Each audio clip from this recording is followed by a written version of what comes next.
So let's get into the important stuff, okay? So if you are here attending this session, if you're in a relationship and you're looking to apply for a partner visa, you're going to 99% of the time be in one of these types of situations.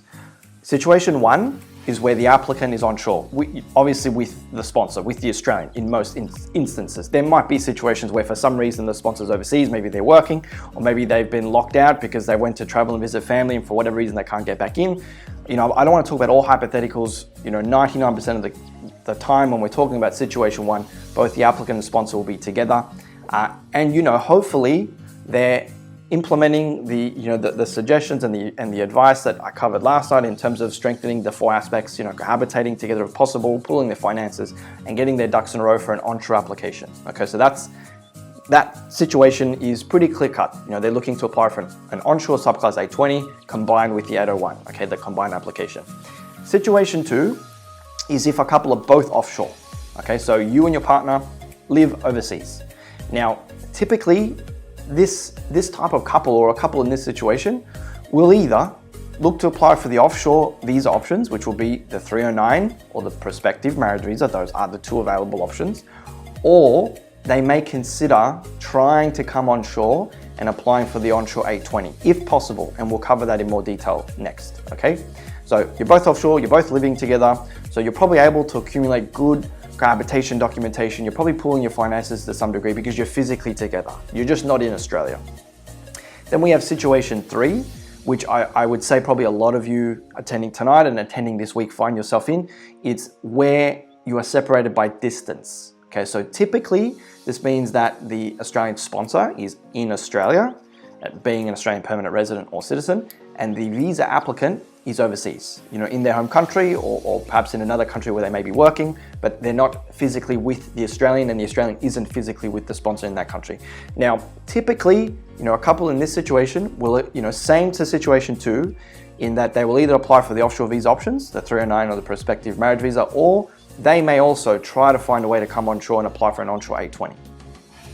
Now, COVID, and we will talk about COVID in great detail tonight, but just to say quickly, COVID has implications to all of these situations, okay? Yes, offshore-based couples or particularly couples separated by distance are arguably the most impacted, but I will cover, I suppose, the general implications, but then specific implications for couples in each of these situations, throughout the rest of this presentation. So the general implications to COVID, so across the board, okay, just as things stand at the moment, Australians must obtain permission to depart Australia. So, Australians can't leave. They're restricted from departing. Migrants or visa applicants must obtain permission to enter Australia, which is a separate requirement to obtaining a visa to enter. So some of you may already have a visa. You may still have a valid visa. That doesn't mean you're entitled to travel because of the travel bans that are in place. You separately need to apply for permission to enter, permission to travel, and exemption from the travel bans. I mean, there's different terminology that you can use. It's all interchangeable. The point is that you need to apply for permission, and we'll talk about that throughout the rest of the night. Just to clarify, subclass 820 and 309 visa holders are exempt from the travel bans, but prospective marriage visa holders are not. Okay, so if you hold an 820 or a 309, or your partner holds an 820 or 309, you can still enter. The decision to grant a travel exemption a positive travel exemption or permission to travel to Australia during the travel ban period as it stands at the moment is a completely discretionary decision. There's no legal precedent or transparency to this process. This has never happened, okay? There's certainly not in the 10 years that I've worked in the industry, but as far as I know, there's never been a period where migrants, or partners of Australians need to separately apply for permission to travel in addition to a visa application. Now, the decisions that are being made aren't based on law, like decisions in partner visa applications where the definition of spouse and de facto is written in the law, and we've covered the law. I've showed you the sections in the Act and the regulations. We've looked at what the 4 aspects mean. We've looked at what intention to marry means. That's the legal criteria to be assessed under the definition of spouse and de facto and intention to marry for partner visas. There isn't an equivalent law where border officials are making this determination against in terms of who's being granted permission.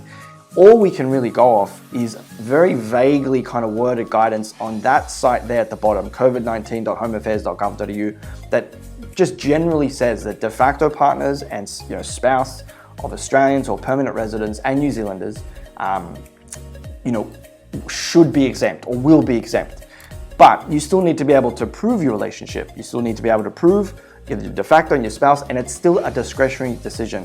Because of just the unpredictability of this process, we're hearing mixed reports in terms of successful and unsuccessful applications. Sometimes you hear of partners that are married not being approved versus some couples that are just de facto being approved.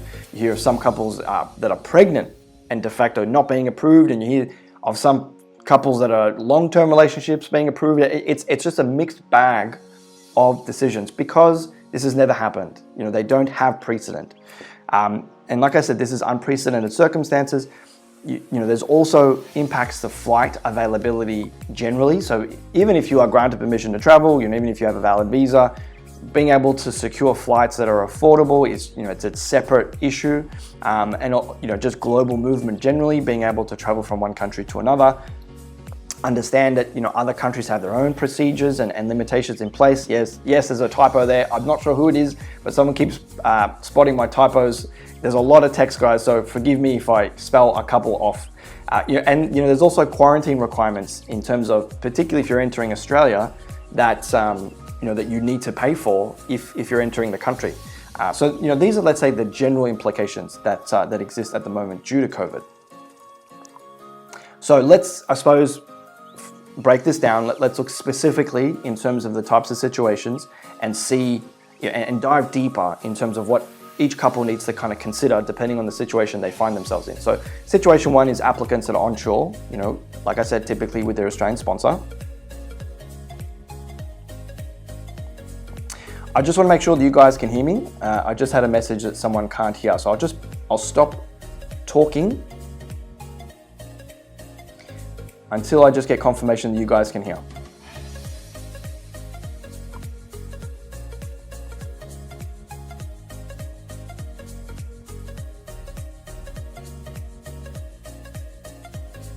I'll just wait for confirmation. Can you guys hear me? Can hear. Okay. Thank you very much. Okay. So as I was saying, situation one, specific COVID implications for applicants that are onshore. Okay, so these are, the implications that you need to factor in and consider if you're applying for an onshore partner visa if you're onshore. It limits the options of you being able to extend your stay and buy more time, before applying for your partner visa. So obviously, concepts that we've covered over the last couple of nights is, not rushing into applying for your partner visa, using the time you have left on an existing substantive visa, getting your ducks in a row before applying, strengthening the 4 aspects before you're applying. Generally speaking, the longer you can wait to apply, the better. Sometimes, before COVID, there were situations where maybe, someone was on a temporary visa that was expiring and, they met their Australian partner, maybe 3 or 6 months before their visa was due to expire. And yes, one option was to apply for the partner visa. But, was that a right time to apply? Was that too soon in their timeline? Obviously dependent on the factors, dependent on their evidence. So in those situations, sometimes the applicant would depart the country, look to apply for another visa to come back in, potentially an e-visitor visa if you hold that type of passport, or a visitor visa, or maybe even a student visa, and come back in and extend your stay. If, let's say, that person was already here on an ETA or an e-visitor, by departing and coming back in, they kind of got another 3 months, and which meant that they could wait 3 months before applying, use that time to strengthen their case.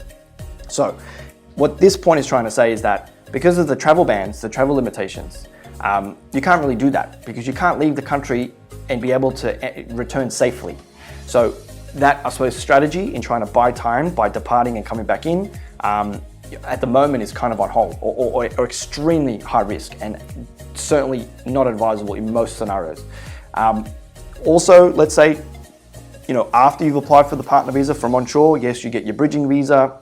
Yes, before COVID, typically you were able to apply for your bridging visa B to depart the country and return. So that's what a BVB's meant for. It's for you to be able to go and come back.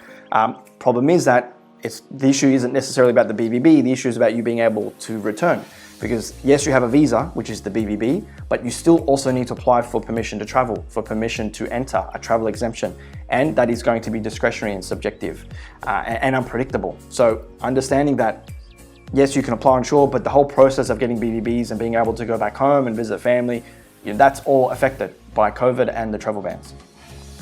If you do depart, let's say on a BVB, so you've applied for your partner visa and you've organized your BVB and you leave, typically BVBs at the moment, or at least prior to COVID, they're being granted for about 12 months for people that applied for an onshore partner visa. That was just the typical length of BVB we were seeing approved for onshore partner visa applications.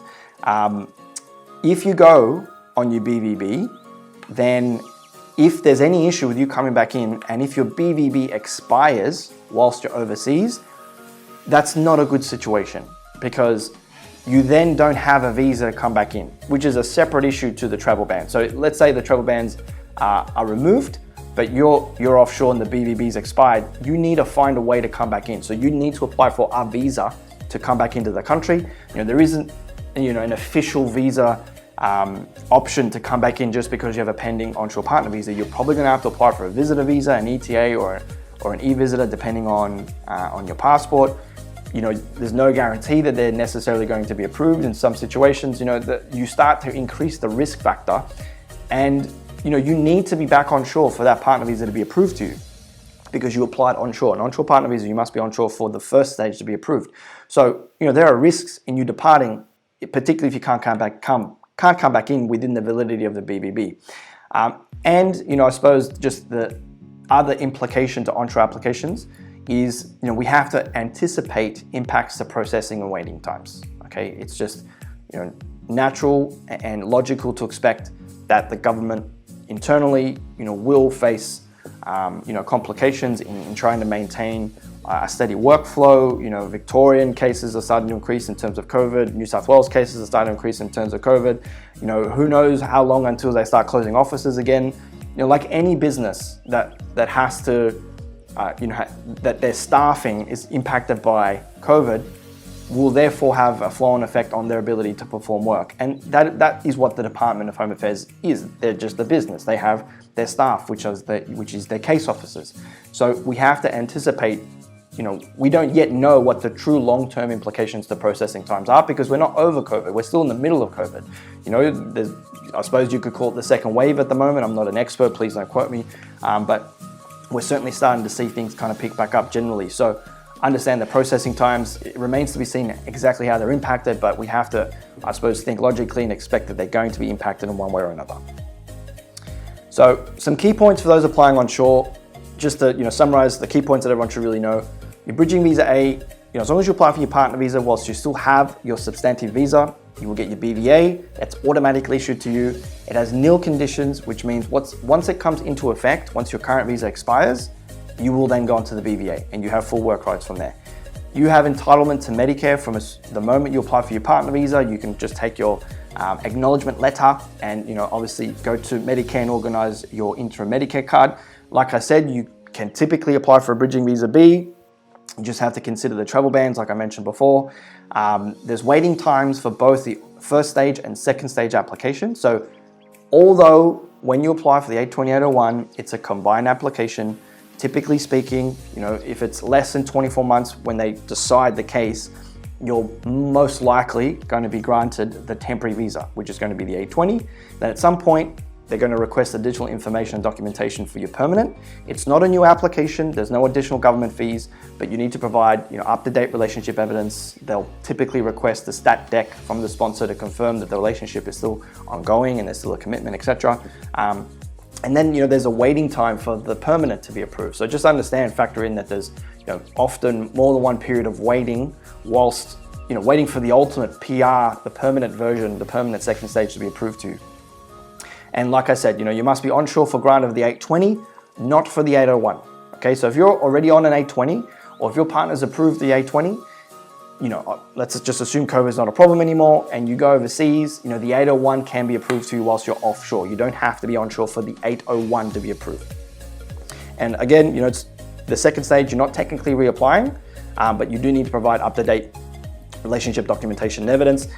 Generally speaking, 23 months from when you made the combined application. If the 820 was already approved to you maybe a few months before, 23 months from the combined application date, you can expect an email or some correspondence from the department that says, hey, you're now approaching the 24-month mark, which is when you become eligible. Please provide some up-to-date relationship documentation and evidence, and we'll then assess you against the 801. So typical facts in terms of situation one. Again, so people that are applying onshore. If you're onshore applying for a partner visa, or if you come onshore to apply for a partner visa, statistically speaking, you're going to come in or be on one of these visa types. Okay, so 95% of temporary visas granted to Australia will be one of these. So you might be here on an ETA, a visitor visa or a tourist visa. You have to factor in that sometimes there might be no further stay condition risks. So depending on the visitor visa you're applying for, depending on the stream you're applying under, there may be a risk of a no further stay being imposed. Just to clarify, there is no provision in the law for a no further stay condition to be imposed on an ETA or an e-visitor. I'm specifically talking about a subclass 600. So people that hold passports from, let's say, low risk countries, there's a list of approved passports for ETA and e-visitor visa types. If you can, that would always be the preferred visas to be applying for. They're typically either free or cheaper or faster. Basically instantly, unless there's other factors or risks in your case, and in which case it may be manually assessed and you can still be refused. Okay, it's not a guarantee. It's just it's a more automated process, streamlined process. For people that don't hold low-risk countries of passport, that's where the subclass 600 visitor visa kind of comes into it. I would, let's say, in simple terms, call that a manual visitor visa, where that will be assessed by a department case officer. They need to be convinced that you do not intend to stay longer than the period of the visitor visa, that you have an intention to return back home. So there's a lot of subjective assessment in the approval of a visitor visa, subclass 600. But most critically, sometimes those 600s can have a no further stay condition imposed. Okay, so if you are here on a visitor visa that has a no further stay, or if you get a visitor visa approved that has a no further stay, for you to apply for an onshore partner visa, you must remove that condition. And that's again just another discretionary subjective decision. There's no guarantee necessarily, unfortunately. So moving on from there, you might be here on a student visa. Very, very, very common for international students to meet their Australian partners whilst they're studying. Now, some things to factor in. You cannot cease studying just because you meet an Australian and you apply for a partner visa. Your bridging visa will only come into effect once the student visa expires naturally. So it's a very common scenario that people meet early on in their student visa and they want to apply for the partner visa to get off the student visa, so they don't need to keep paying their school fees, so that they don't need to keep going to class. They just want to work full time. Unfortunately, that's just not how the system works. Even after you apply for the partner visa, you must continue to abide by student visa conditions. The bridging visa only comes into effect once that visa expires naturally, like I mentioned. If you stop going to class, or if you stop paying your school fees, you will be in breach of those visa conditions and your student visa can be cancelled. If they cancel your student visa, that also cancels your bridging visa. Now, if that happens, you're going to find yourself in the situation where you're going to be on what's called a bridging visa E for egg, which is, in simple language, a bad bridging visa, because it doesn't have automatic work rights. You need to apply for work rights. That's also discretionary. You need to be able to show financial hardship and compelling reasons. And you can't leave the country and come back on a BVE. There's no way to apply for a BVB if you're on a BVE. So, if you're in that scenario, you can seek the voluntary cancellation of your student visa, or you just wait for it to be cancelled because you breach your conditions. That won't necessarily impact your partner visa as long as that's already been applied for, but that will impact the bridging visa that you will stay lawfully in the country with. And like I said, you have to consider the scenario where you might have no work rights and no travel rights, waiting for the onshore A20 that may take 2 years. So there's a lot of things to kind of factor in determining when to apply for your partner visa if you're here on a student visa. Now, you might be here on a working holiday visa. Some things to factor in or to know. Applying for a partner visa whilst you hold a working holiday visa, once that's applied for, you can apply to remove the 6-month work limitation from the working holiday. Okay, so that's in law. It's very typically successful. I've never really had any problems or heard of any problems in people removing the 6-month limitation after applying for a partner visa. Same thing as the student visa, you stay on the working holiday visa until that expires naturally, and then the bridging visa kicks in from there, okay?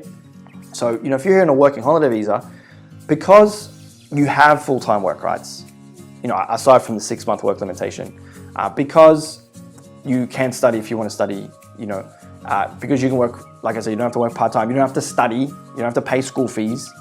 People on working holiday visas really are in the best position to execute these suggestions and advice, and things that I've mentioned this week in waiting to apply for the partner visa. Using the time they have left on the working holiday visa before applying.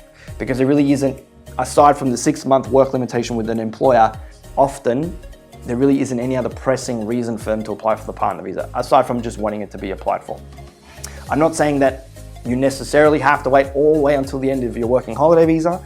Again, it's about understanding all of your factors. Have you tipped the scales enough to safely be applying? And is it just better just to wait and apply towards the end of the working holiday visa? That will always strengthen your partner visa. So it's about balancing your priorities. Now, you may be here on a sponsored visa. Most commonly, a 457 or a TSS, or let's say one of the other variations of the temporary sponsored visas that exist at the moment. Similar to the student visa, you can't stop working for your sponsor just because you've applied for the partner visa. Same issue, you must continue to abide by the conditions of that visa, which means if you stop working, then if the employer notifies the department that you stopped working, depending on a few things, your visa can be cancelled within 60 to 90 days. If that's cancelled, it cancels your bridging visa. You have to go to the department, organize a bridging visa E. It's not going to have work rights. Same kind of flow and effect. You need to apply for work rights, etc., etc. So, just factor that in. Just understand though that there are sometimes other ways to get off the visa you're on, such as potentially applying for a visitor visa to get off the sponsored visa. And same thing with the student visa. You might be better off applying for a visitor visa, requesting a very short-term visitor visa, being completely transparent with the intention to apply for a partner visa subsequent to the visitor visa being approved, and you say, I've ceased working with my sponsor, I have 3 years left on this 457 or TSS, or let's say student visa. I'm in a relationship with my Australian partner, they're pregnant, let's say. I'm not saying they need to be pregnant, but that would be a compelling fact. I'm just after a very short-term visitor visa so that I can stop having to study and pay school fees, or stop having to work for my employer. And then after the visitor visa, I intend to apply for a partner visa. I'm not going to go unlawful because I'm going to apply for the partner visa before my visitor visa expires. I'm not going to work during the period I'm on the visitor visa. I'm going to wait until the bridging visa A is issued. That's going to have nil conditions. And then I'm going to stay in the country lawfully and support my partner.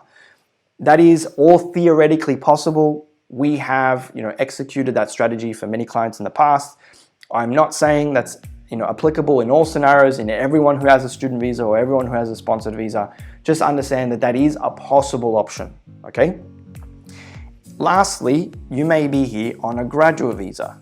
You've come in, you've studied, you've done your 18 months or your 2 years, and you're now in your graduate visa. That might be valid for 18 months or 2 years or 3 years, depending on what you've studied.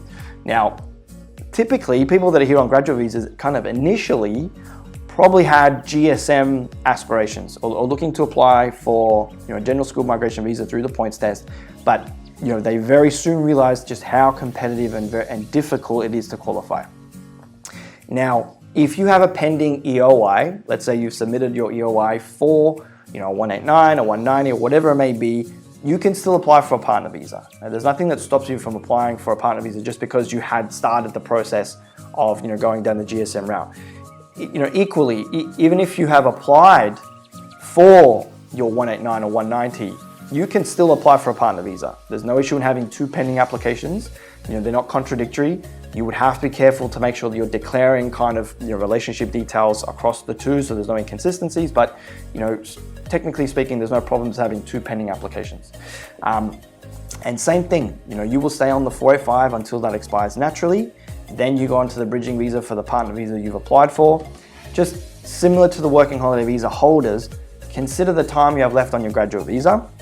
Should you just wait and use the time that you have at the moment to strengthen your facts before applying? Or do you just want to get it in? Do you feel that your facts are strong enough? Have you tipped the scales already enough and you just want to get it in. So, consider that if you're on a graduate visa. Situation 2, okay, so where both partners are offshore. The applicant and sponsor are offshore. They're not in Australia, they're overseas. Specific COVID implications to couples that are offshore. Travel bans. There are the travel bans limit your ability to come onshore and apply for an A20. So that there's going to be scenarios where couples that are overseas have, the intention or the desire to come to Australia quickly. They want to come in and they want to apply from onshore. They don't want to apply for an offshore partner visa and kind of wait it out overseas because they want to come in quickly. And before COVID, pre-COVID, depending on the country of passport of the visa applicant, that was very often, a solution. We would get the applicant in on some type of temporary visa and then look to apply for the partner visa at some point during their period onshore on that temporary visa. The problem with the travel bans is that if you're not granted a temporary visa, or if you're not granted permission to enter, you can't do that. You can't apply onshore. So just factor that in. And the travel bans also limit the ability to travel to Australia during processing and visiting. So if you have applied for an offshore partner visa, and this is both the 309 and the prospective marriage visa, if you apply for one of those visas, the ability to kind of come to Australia and visit family whilst you're waiting for the offshore application to be processed, and you need to be offshore at some point for that to be approved to you, is impacted due to the COVID implications. Because again, you can't enter easily. You need to obtain the right visa and you need to obtain permission to travel. So really those are the main implications for couples that are overseas, in my opinion.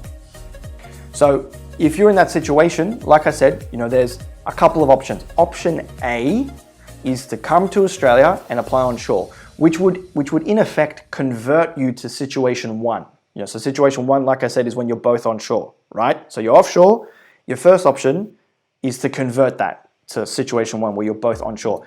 And you need, kind of certain elements, certain key pieces that you need to have in place for that to be an option. You need a valid visa, okay? If you don't already have a valid visa, you need to apply for one. We're not hearing of too many temporary visas being granted at this point in time. The ones that we are hearing being granted are, let's say, tourist visas, the subclass 600. Now, just understand, it's a very, very important point. If you're going to apply for a subclass 600 visitor visa to come into the country with the intention of applying for an onshore partner visa, you cannot apply under the family sponsored stream. If you apply under the family sponsored stream, that will have a mandatory no further stay condition, which means that you can't apply for the onshore 820, and kind of the whole process of having applied for the visitor visa was moot. It kind of contradicts the initial intention. So if you're going to apply for a subclass 600, you can apply for the same visa under the general tourist stream. Just because you have an Australian partner doesn't mean you need to apply under the family sponsored stream. Pre-COVID, in certain situations, if you're just looking to come in for a short stay, there's benefits to the family sponsored stream. There's arguably a higher chance of that being approved because you're formally being sponsored by an Australian. They're sometimes requested to provide a financial bond. But if your intention is to come onshore and apply for the 820, that's not going to serve you.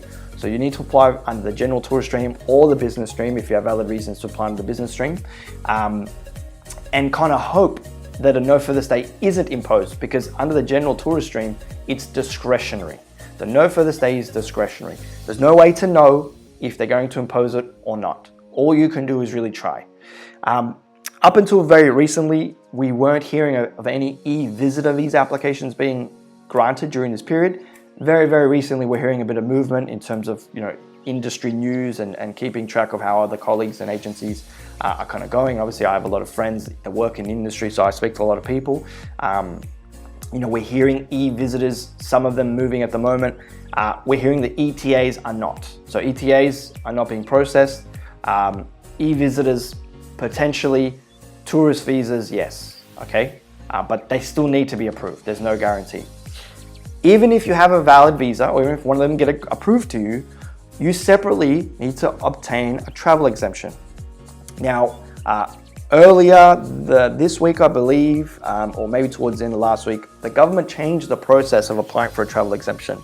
And now it requires that you create a portal and you submit your application through that portal. Just a few things to understand. you need to be able to evidence your relationship of de facto or spouse. Like I said, it's not like when you're trying to show de facto or spouse for partner visa criteria where it's defined in law. This is not defined in law. But if you're going to do anything, follow the same process that you would if you're applying for a partner visa. Show the same documentation, the same evidence. The key limitation though, the key difference is that through this portal, you're only allowed 5 attachments, and each attachment can be no more than 15 megabytes. So they're kind of asking you to show the same level of evidence to prove that you're de facto spouse, but they're giving you much less opportunity in terms of the documentation you can provide. Because in the IMI systems, you can provide 100 documents, and yes, they can be 5 megabytes, but that's a lot more than, that's, let's say 500 megabytes of data versus 5 attachments at 15, which is, I don't know, what's that, 75, something along those lines. So, you're given a lot less data to work with, and they don't tell you that after you start attaching documents. So if anyone here is about to apply for a travel exemption, I hope that that's kind of giving you some things to work with, because we're hearing of couples that kind of start the process of self-preparing. They attach a couple of documents, they attach one color photo, another color photo, another color photo, because they don't know to kind of merge their documentation, optimize their documents, which are things that we'll talk about towards the end of tonight. And they get to their 5 attachment limit and they're not allowed to attach anymore, and you can't remove attachments once you've attached it. It's such a flawed system. But of course, the government's kind of playing catch up. And before this portal process was kind of created, it was even less organized. So this is an improvement to some degree, but hopefully I've given you all a bit of a heads up and it avoids problems for some of you. So 5 attachments at 15 megabytes. Even if you get a travel exemption and you get a valid visa, you then need flights. And you then start to kind of dive into the realm of what flights are even available, how much are they going to cost. Even if you get a valid visa, travel exemption and flights, you then have to factor in and budget the quarantine requirements, when you enter Australia. Now, the quarantine requirements are administered by the state depending on your port of entry. So if you enter into Sydney, you must adhere by the New South Wales quarantine requirements, etc. I can't sit here and tell you exactly the process and the costs and what's involved for each state. Just understand that, from what we understand, there are, a few $1,000s worth of costs associated with quarantine. It's about a 14-day period. And that's at your expense. So that kind of gets added to the bottom line of applying for a partner visa. So, option A is doable, but there's a lot of things to kind of factor in. Now, this option is best suited, in situations where maybe the applicant already holds a valid temporary visa. They already have a visa. Let's say an ETA has already been approved to them, and that's a question I've received in the past. If you already have an ETA, that's fine. Okay, it's just that you can't apply for new ones. Or maybe you have an e-visitor that was approved to you before kind of COVID happened. But even if you don't, you can still apply for, like I said, e-visitors and tourist visas. But this would be, let's say, best suited to couples maybe already have one of those visas in place because they don't need to go through the visa process. It's best suited to couples that want to enter Australia as quickly as possible, but understand it's going to require a visa application to come here and a travel exemption application. The benefit of this process is that you're able to build Australian relationship evidence. So if this all works, if this is all approved, you can come in and you can start living together as de facto or spouse in Australia. And Australian documentation will always to some degree, be better regarded than some overseas documentation, just because of the lower risk that documents may be, fraudulent or misleading in some way. So, Australian documentation, debatably or arguably, is better than overseas documentation in some sense, in some way. You also get to enjoy the benefits of Situation 1, which is that you're onshore with your partner, you will have work rights at some point, and you have access to Medicare, and you can start your lives in Australia, which is ultimately why you're applying for a partner visa, right? You're trying to come here and migrate to Australia to start your life together in Australia. That's why you're applying for the partner visa in the first place. So the benefit is that you kind of speed up that process because you can start living whilst you're waiting for the partner visa in Australia if you apply from onshore. The benefit, and this is, I suppose, an analogy that I've used quite a fair bit lately, is that it's like a throw at the stumps. This is a cricket analogy for anyone that kind of follows cricket. You're just giving it a go. If you are refused a visa, or if you're refused a travel exemption, that's not going to necessarily impact on your ability to apply for a partner visa, and kind of revert to option B, which we'll cover next. Okay, so it's arguably worth an attempt. Of course, you have to factor in the financial implications, but in terms of the pros and cons, when you kind of weigh up what this means by getting the applicant on shore to apply on shore, it's arguably worth it. And when I've had these conversations with couples, particularly over the last kind of couple of months, that's something that I do express to them. I say, look, it's worth trying, because if we can't guarantee, unfortunately, there's just so many variables, so much unpredictability around all of this. But if it works, the upside's huge. We get you in and you're here and you're applying on shore. So just understand that. If it doesn't work, you can always revert to option B. Now, option B is that you apply offshore. Okay, so you're not granted permission to enter, you're not granted a visa, or your partner isn't, or you're not looking to come in at any time soon. And this is where applying for one of the offshore visa options, the 309 or the PMV, is best suited to couples that are not intending to enter Australia anytime soon. If you have work obligations, if you have family obligations, and you just want to start the process, you want to be here eventually, but that's probably not within the next 1 to 2 years, then possibly just applying for the offshore visa is the better option at this point. And also, this option B is going to be best suited to couples that can't obtain a visa to come in and kind of revert to option A or situation 1. Okay, so just understand that. And then we kind of flesh out, okay, option B for situation 2, so couples that are offshore, you have 2 options to choose from. When we start to really simplify this, you either apply for the subclass 309-100, okay, which is a direct application for permanent visa, permanent residency. It's a combined application. It's typically a 2-step process in that, like I've said, they'll typically grant the temporary visa first, which would be the 309, and then eventually, you're eligible for the approval of the 100. This 309-100 will be, best suited for couples that, like I said, cohabitate overseas. They've cohabitated previously. There's no immediate plans to relocate to Australia. Also traditionally suitable for culturally arranged marriages. Let's say the negatives, or things to really understand carefully. The 4 aspects will be assessed strictly. So this is where the 4 aspects are relevant.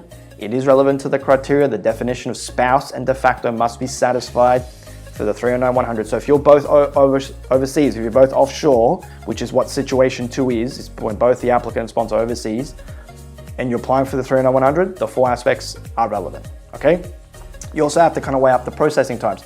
Now, those processing times were taken from today. All right, guys, I always try to give you as up-to-date information as I can. So today, I've taken the snapshots in terms of processing time. So, 16 to 24 months. 75% of cases will be decided. That's the first stage within 16 months, 90% within 22 months, okay? Then you have, the 309-100 versus the PMV. That's what the boxing gloves are there to symbolize. You're comparing the two fighting against your attention, to get your attention, to get your preference. The PMV, the positive, is that there's a lower evidentiary burden. Yes, the 4 aspects, like I've tried to reiterate, are relevant. It's relevant to, whether or not you intend to live together as spouse, but it's not as strictly assessed as it is for the 309-100. There's also, faster processing times globally when you have a look at the averages. And it's typically best suited for couples who are unable to cohabitate or reside in the same country. I mean, in this situation, they're both residing overseas, but they elect to apply for the prospective marriage visa. They don't want to apply for the 309-100, but they're engaged. That might be the scenario where if a couple's living overseas together, they elect to apply for the PMV over the 309. There are some negatives though. You have to weigh up the pros and cons. This is a 3-step process in some sense, because it's the PMV first. Once the PMV is approved, you come in, and at some point you're applying for the 820-801, which in itself is probably a two-step process. So that's why it's 3. So it's 1 for the PMV and then potentially 2 for the 820 and the 801. And one of the negatives is that it's going to cost you more money when paying the department, because you pay the full fee for the prospective marriage visa, which is $7,715. So any first partner visa you're applying for at the moment is $7,715. If you've applied for the PMV and then that's approved, you come in, you apply for the 820, 801, there's an additional cost. It's $1,280. Okay, that's how much it's going to cost you to apply for the 820, 801 later down the track. Keep in mind though that department charges may change by then. Okay, they typically change every financial year. It didn't happen this July because we didn't have a budget. The visa charges are typically in line with budget announcements, which I believe is set for October. So in October, we may have different visa charges. I suppose it's very relevant at the moment because obviously, just in terms of the government budget, they're going to need to start recouping money. And one way that the government makes money is visa application charges. So my prediction is that there's probably going to be a large increase to visa application fees at some point. Okay, just kind of working, understanding economics and just expecting that the government need to make their money back. And partner visas, they just continue to increase the fees. When I started working in the industry 10 years ago, from memory, I think it was $1,800 to $2,000 at most to apply for the partner visa. And it's, over 10 years, that's increased exponentially by 500%, 5 times. So expect visa charges to increase. Don't ask me how much, don't ask me when. Just keep an eye out for the budget. It's all contained inside the budget. And I suppose just to summarize, if you're offshore and you're both living together, do you apply for the 309-100 or the PMV? You just have to consider consider your timeline, consider your aspects. Are you better off applying for the PMV first and then, commit your relationship to being assessed against the 4 aspects when you come in later and apply for the 820, 801, which might be, 12 to 24 months down the line? Or are you in a position now to apply for 309-100? So just understand that that's really the key consideration if you're tossing up the 309 versus the PMV if you're both overseas.